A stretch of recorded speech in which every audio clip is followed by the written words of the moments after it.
Are you denying that Medicaid money has never gone to illegal aliens in the United States of America? I'm not denying anything. I'm asking you if you can explain the disconnect in the messaging. I most certainly can.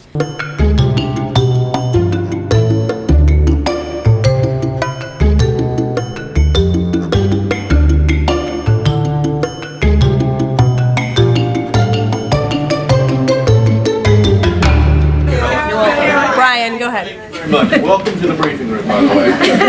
I was with the Secretary of War and the Attorney General in Memphis just the other day as they were going to a command center.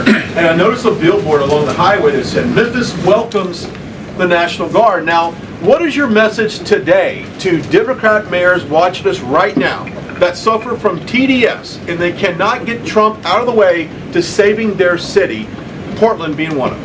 They should do the right thing by their citizens, Brian. They should call the president, they should call the White House and say, we want to work with you. And in Memphis, we are seeing some cooperation. As you saw from that billboard, the people of Memphis are loving this, and they are very grateful for the federal government's efforts. And federal law enforcement is there. We're working alongside local law enforcement. We'd like to see it ramped up a little bit because we want to make progress, and we want to arrest as many bad criminals as we can.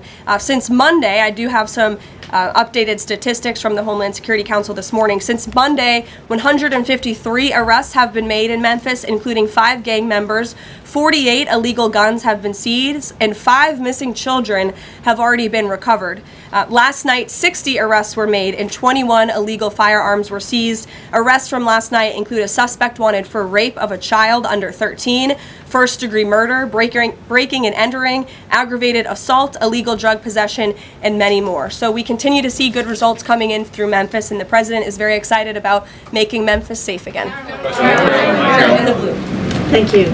At the top of the briefing, you made a statement about that the Democrats are interested in giving health care to illegal immigrants. Yes, they are. U.S. law already prohibits that. It's a 1996 law saying that they cannot give unauthorized immigrants any federally subsidized health care coverage through Medicaid, the Affordable Care Act, or the Children's Health Insurance Program. There seems to be a disconnect in the messaging. Are you denying that Medicaid money has never gone to illegal aliens in the United States of America? I'm not denying anything. I'm asking you if you can explain the disconnect in the messaging. I most certainly can. The Democrats' proposal, their continuing resolution, let me just reiterate, the Republicans' continuing resolution was a clean continuing resolution. There was no partisan politics injected into it. There were no conservative wish lists injected to it. What the Republicans want, and still want to this very second, is a clean continuing resolution to fund the United States government.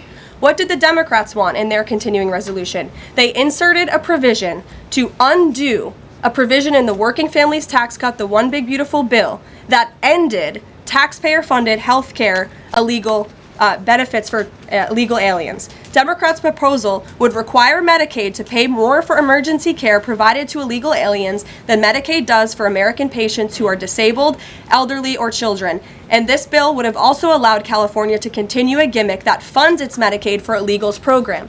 Those are things that we ended, the Trump administration ended, with the passage and the signage of the One Big Beautiful Bill. And it is an undisputed fact, a fact that under the Biden administration, illegal aliens were absolutely receiving taxpayer-funded health care benefits. In fact, in fiscal year 2024, Medicaid costs for emergency services for illegal immigrants skyrocketed by 142% from the previous year to $9.1 billion. That's $9.1 billion taxpayer dollars that were going to emergency services for illegals. Between President Trump's last full fiscal year under his first administration and Joe Biden's last full fiscal year, Medicaid spending on emergency services for illegal immigrants nearly tripled. There was an increase of 196% between 2020 and 2024. And I have a chart here for you, and I'm more than happy to email it to you. I'd also like to add, because some were asking dishonest questions yesterday about emergency rooms. In Southern California, according to healthcare professionals in 2023, under the Biden administration,